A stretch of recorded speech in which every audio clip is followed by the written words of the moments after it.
उस वक्त दोपहर में बड़े सुनियोजित तरीके से मुसलमानों ने हिंदू बस्तियों के ऊपर 3-4 दिन तक चले इस दंगे ने हिंदुओं को एक बात तो समझा दी कि एक रहेंगे तो नेक रहेंगे। उनकी सुरक्षा दंगाई खतरे में डाल देते हैं, तब 1 इंच का लोहा दंगाई के सीने में क्यों नहीं उतारा? देश का बंटवारा धर्म के आधार पर ही हुआ था, तो जो लोग पीछे रह गए उनकी मर्जी से देश कैसे चल सकता है?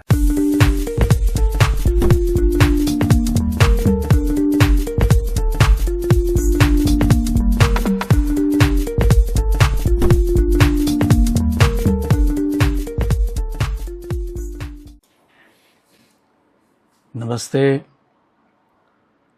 जय हिंद दोस्तों। AKM डीप एनालिसिस में एक बार फिर से आपका स्वागत है और मैं हूं आपका दोस्त अजय। हर युग में, चाहे वह सतयुग में राम का समय हो या फिर महाभारत में श्री कृष्ण का समय हो, कोई भी समय हो, हर समय में सनातन धर्म का सामना दानवों से हुआ है और हमने उन दानवों के साथ जमकर लड़ाई भी की है और उनका समूल नाश भी किया है। जैसे आदिकाल से मानव के साथ दानव, सच के साथ झूठ, नेकी के साथ बदी जैसी मानसिकताएं पनपती रही है और हर युग में ये हमारे साथ चलती रहती है। ऐसी एक दानवतापूर्ण तत्व जो हमारे समय का है और उसके रूप में हमने उसे नागपुर में देखा है। 4 सितंबर 1927 नागपुर। उस दिन सुबह शहर में बड़ी चहल पहल थी।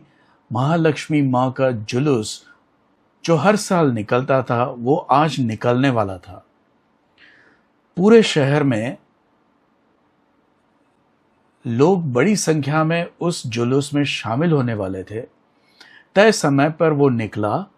पूरे शहर में घूमने के बाद दोपहर को उसका समापन हुआ और सब अपने अपने घर गए। कुछ लोग खाना खा रहे थे। सुबह से दोपहर तक पूरे शहर में घूमने के कारण थके हुए थे, आराम कर रहे थे। उस वक्त दोपहर में बड़े सुनियोजित तरीके से मुसलमानों ने हिंदू बस्तियों के ऊपर धावा बोल दिया। उनका इरादा था हिंदू मोहल्लों में घुसकर उनको नुकसान पहुंचाना, उनके घरों को लूटना, उनकी औरतों के साथ दुष्कर्म करना। गली में घुसते ही पहले ही घर से उनका जो सामना शुरू हुआ, हिंदू युवाओं ने उनका जो मुकाबला किया वो हिंदुओं का उनके लिए हिंदुओं का मुंह तोड़ जवाब था। इस जवाबी हमले से वो हक्का बक्का तो रह गए। हिंदुओं को इनके इस हमले की योजना की भनक पहले से लग गई थी और उन्होंने इसकी तैयारी भी कर ली थी।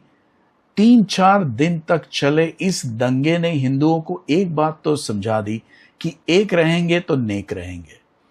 उस वक्त हिंदुओं ने उन पर जो प्रहार किया उससे उसके हौसले पस्त हो गए। याद रहे दोस्तों, हर एक मुसलमान शिकारी है।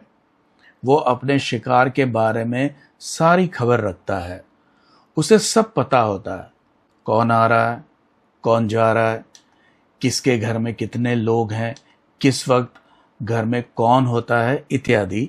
और जब वो निश्चित कर लेते हैं कि अब वो जीतेंगे तभी हमला करते हैं। लेकिन हिंदू कभी किसी को शिकार नहीं समझता और अपने आप को शिकारी भी नहीं समझता, क्योंकि वो खुद ही हमेशा से शिकार बनता आया है। उस दिन वो नहीं हुआ जो मुसलमान मानकर चलते थे कि हिंदू महालक्ष्मी मां के जुलूस से थककर आए होंगे और सोए होंगे, उनका शिकार अब बस उनके हाथ में होगा। लेकिन 2025 में ये तैयारी मुसलमानों ने की थी और हिंदू सो रहे थे। नागपुर हिंदू मुसलमान दंगों का गढ़ है और हर 4-5 साल में यहाँ दंगे होते हैं। हिंदू ने अपने व्यक्तिगत स्तर पर तैयार और सतर्क कैसे नहीं थे ये समझ नहीं आ रहा है। वो सतर्क होता तो अपनी रक्षा खुद कर लेता। लेकिन एक ऐसा ही दंगा 1923 में हुआ था और उस वक्त हिंदुओं ने बहुत नुकसान उठाना पड़ा था। उसके 2 साल के बाद 1925 में हिंदुओं की रक्षा के लिए राष्ट्रीय सेवक संघ का गठन हुआ। उन्होंने हिंदुओं को अपनी रक्षा के लिए जागृत किया। केवल 2 वर्षों में नागपुर का हिंदू पूरी तरह से एक हो गया था। सारे हिंदुओं ने एक समन्वय बनाया था और उसको पता लग गया था कि एक रहने का और एक होने का मतलब है और उसका फायदा क्या है। जब वैसी स्थिति 1927 में फिर से खड़ी हुई तो उस वक्त हिंदू तैयार थे। उन्होंने सीख लिया था कि इन दानवों का प्रतिकार कैसे करना है। हिंदुओं ने उस दिन बहुत तगड़ा जवाब मुस्लिम दंगाइयों को दिया। यह इतिहास की बात दोहराना इसलिए जरूरी है कि हिंदू मुसलमान का यह वैमनस्य आजकल का या 5, 10, 50, 100 साल का नहीं है, ये सदियों पुराना है। सोमवार तारीख 17 मार्च 2025 शाम करीब 7 बजे से नागपुर में ये हुड़दंग शुरू हुआ था। बहाना था हिंदू संगठनों ने उनकी धार्मिक भावना को आहत किया, ठेस पहुंचाई और मध्य रात्रि तक ये दंगल चलता रहा। मैं इसके किसी भी कोई विवरण में नहीं जाऊंगा क्योंकि सारा मामला इलेक्ट्रॉनिक मीडिया, सोशल मीडिया और प्रिंट मीडिया सब में सारी बातों को विस्तार से बताया गया है, जानकारी दी गई है। मेरा कहना यही है कि नागपुर संगठित हिंदू का मुख्यालय है जिसको हम राष्ट्रीय सेवक संघ के नाम से जानते हैं। इस संघ का मुख्य काम है हिंदुओं में एकता का संचार करना और संगठित होकर हिंदू विरोधी ताकतों से लड़ना। आज उसी के घर में यह इतना बड़ा कांड हो गया। ये नितिन गडकरी, देवेंद्र फडणवीस, आरएसएस के मोहन भागवत, ये सबका घर है।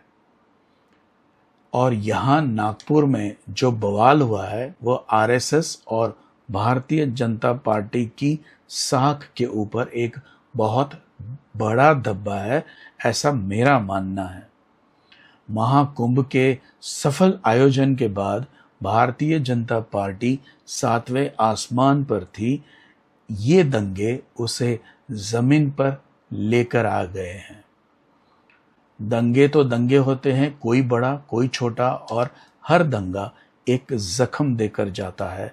और ये दंगा भी हिंदुओं के साथ इन नेताओं को भी जख्म देकर गया है। इतने बड़े दंगे की भनक नागपुर की पुलिस को नहीं लगी, ये आश्चर्य की बात है। ये नागपुर के खुफिया तंत्र की बिल्कुल नाकामी है और इसके लिए जो भी जिम्मेदार अफसर है उसको तुरंत और तत्काल प्रभाव से घर भेज देना चाहिए, क्योंकि उसकी जगह अब उसके घर में है, दफ्तर में नहीं।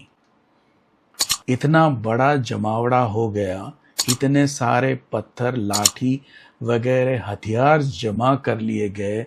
ये सब बातों का पुलिस के खुफिया विभाग को पता नहीं चलना और साजिश की कानों कान कोई भी खबर ना होना, इनके प्रोफेशनलिज्म के ऊपर एक दाग है। पुलिस पर पत्थरों से हमला होता है और पुलिस दीवारों के पीछे भागकर छुपती है। हमारे सत्ताधीश हमें क्या दिखाना चाहते हैं? पुलिस ने बहुत देर तक भीड़ को समझाने की कोशिश की, वो नहीं माने। भीड़ बड़े बड़े कट्टरवादी नारे लगाती रही, उसके बावजूद भी पुलिस सतर्क नहीं हुई। ये बात समझ से परे है। जबकि नागपुर हिंदू और मुसलमान के दंगों के लिए कुख्यात है। मुस्लिम प्रदर्शनकारी जब दंगे कर रहे थे तो महिला अधिकारी और महिला पुलिस कांस्टेबल को तुरंत ही सुरक्षित जगह क्यों नहीं भेजा गया? इस तरह के प्रदर्शन में महिलाएं नहीं होती, फिर भी इनकी ड्यूटी कैसे लगाई गई? ये महिलाएं पहले इन दंगाइयों से लड़ रही थी, फिर अपनी आबरू के लिए और अंततः अपनी जान के लिए। ये व्यूहात्मक दृष्टि से एक बहुत बड़ी गलती पुलिस प्रशासन ने की है। जब किसी महिला पुलिस अधिकारी या सुरक्षा कर्मी हो, जब उनकी सुरक्षा दंगाई खतरे में डाल देते हैं, तब 1 इंच का लोहा दंगाई के सीने में क्यों नहीं उतारा गया, ये समझ में नहीं आता है। मेरा ये कहना बिल्कुल भी नहीं है कि पुलिस ने अपना काम नहीं किया। अपना काम उन्होंने एक रिएक्शन के तौर पर किया, उसको प्रीएम्प्टिव तौर पे नहीं किया। कुछ होने से पहले ही उसे रोकने की कोशिश नहीं हुई। ऐसा लगता है कि पुलिस राह देख रही थी कि कुछ हो और उसके बाद कोई कदम उठाया जाए। राष्ट्रीय सेवक संघ अपने 100 साल मना रहा है, लेकिन 100 साल में वह ना तो हिंदुओं को एक कर पाया है, ना ही हिंदुओं की रक्षा। अपने ही घर में वो बेबस नजर आ रहा है। जैसे मैंने शुरुआत में कहा कि ये दानव है और इस दानव के साथ हमें लड़ते रहना पड़ेगा। ये कभी भी ना खत्म होने वाला युद्ध है। उत्तर प्रदेश में योगी आदित्यनाथ वही कर रहे हैं। वो थकते नहीं हैं। उनकी कार्यवाही निरंतर चलती रहती है और इसी के कारण उत्तर प्रदेश में सांप्रदायिक शांति है और दंगा करने के बारे में कोई भी दंगाई सोचता ही नहीं है। उत्तर प्रदेश के मुख्यमंत्री श्री योगी आदित्यनाथ ने मुख्यमंत्रियों का तय मानक अंक बहुत ऊपर पहुंचा दिया है और देवेंद्र फडणवीस को इस तक पहुंचने के लिए बहुत कड़ी मेहनत करनी पड़ेगी। महाराष्ट्र की जनता बड़े ध्यान से देवेंद्र फडणवीस को देख रही है कि वह आगे क्या कार्यवाही करते हैं, क्योंकि 2025 के चुनाव के बाद महाराष्ट्र की जनता बहुत सी अपेक्षाएं रखने वाली हो गई है। बड़ी साजिश, बड़ी प्लानिंग के साथ पूरी वारदात को अंजाम दिया गया, जिसमें उच्च मध्यम वर्गीय हिंदुओं को निशाना बनाया गया। उन्हें आर्थिक रूप से नुकसान पहुंचाने की, उनके मन में भय पैदा करने की कोशिश थी। याद रहे, ये वही वर्ग है जो भाजपा का कोर वोटर है। दंगे भड़काने के पीछे का बहाना दिया गया। एक कपड़े के ऊपर कुछ धार्मिक बातें लिखी हुई थी, उसे औरंगजेब की कब्र का विरोध कर रहे हिंदू संगठन के कुछ कार्यकर्ता ने जला दिया। ये एक अफवाह थी जिसकी पुष्टि खुद मुख्यमंत्री देवेंद्र फडणवीस ने विधानसभा के पटल पर की थी। इस घटना की काफी गहराई से छानबीन होगी और जो सच है वो बाहर आएगा। लेकिन इसमें एक काफी दिलचस्प बात है, जो है भीड़ थी दंगे के समय, वो कहां से आई और दंगे के बाद वही भीड़ कहां चली गई। क्योंकि हर एक प्रत्यक्षदर्शी का ये कहना था कि उस भीड़ में ज्यादातर लोग बाहरी थे। ये बात हर दंगे में अब सामने आती जा रही है। हरियाणा के नूह में जब दंगे हुए थे या और कोई हिंदू मुसलमान का दंगा हो, दंगे के समय बाहर से लोग आ जाते हैं, लेकिन फिर ये बाहरी लोग कहाँ चले जाते हैं? ये बाहरी लोग आखिर में हैं कौन? रोहिंग्या है, बांग्लादेशी हैं, पाकिस्तानी हैं, कौन है? सवाल बहुत से हैं। जैसे इतने सारे बड़े पत्थर यहां उनके पास कैसे आए और ये पत्थर इन्होंने कहां लाकर रखे थे दंगे के समय? इनके पास पेट्रोल कहां से आया जिससे इन्होंने पेट्रोल बम बनाए थे? अचानक इतनी सारी लाठियां, इतनी सारी छुरियां, तलवार कहां से आ गई? और ये पेट्रोल बम जो दंगाइयों ने फेंके थे, तो पेट्रोल बम 1 या 2 घंटे में नहीं बन सकते, और अगर समझो बन भी जाए तो इसके लिए पेट्रोल इनको इतना सारा कौन से पेट्रोल पंप से मिला। रविवार को दिल्ली में जंतर मंतर पर जो हो रहा था, इसी विरोध प्रदर्शन में बहुत सी तकरीरें ऐसी की गई थी जो मुस्लिम युवाओं को भड़काने के लिए काफी थी। सुनने में आ रहा है कि वक्फ संशोधन कानून से मचा बवाल नागपुर दंगे के पीछे हो सकता है। कुछ बातें वक्फ कानून के संदर्भ में समझ नहीं आती है, जो मैं आपके सामने आपके विचार के लिए रख रहा हूं। सबसे पहले तो वक्फ बोर्ड का उल्लेख इस्लाम के किसी भी धार्मिक ग्रंथ में नहीं है।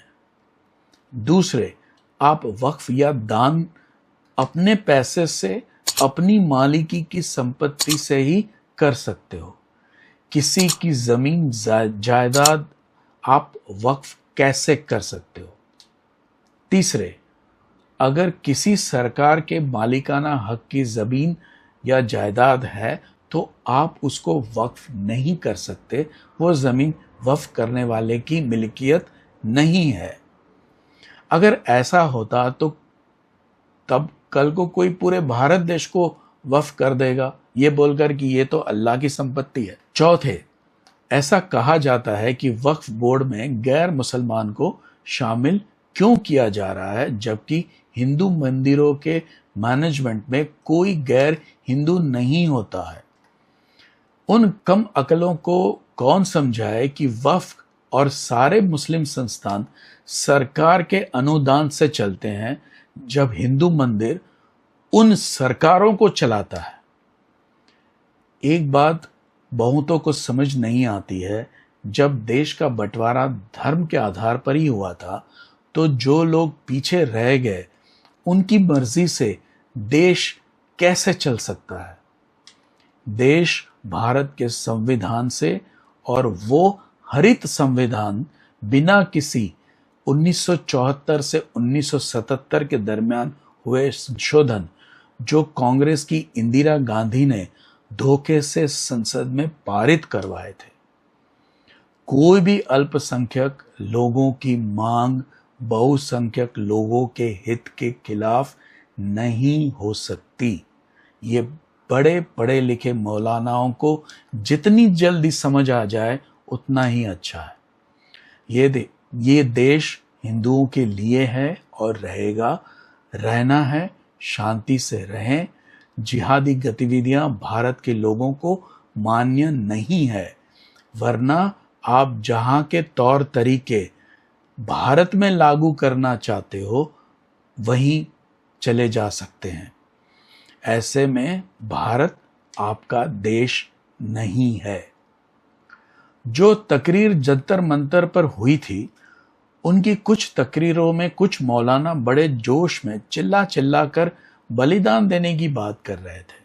तो मेरा उनसे एक ही सवाल है कि क्या वो नेता या मौलाना पहले अपना बलिदान करके भीड़ के सामने मिसाल रखेंगे, या फिर वैसे ही एक बार फिर से उन गरीब तबके के मुसलमानों को आगे कर देंगे, जिसमें इनकी अगर जान भी चली जाती है तो इन नेताओं को कोई फर्क नहीं पड़ता, लेकिन इनकी सियासी रोटी जरूर पकती है।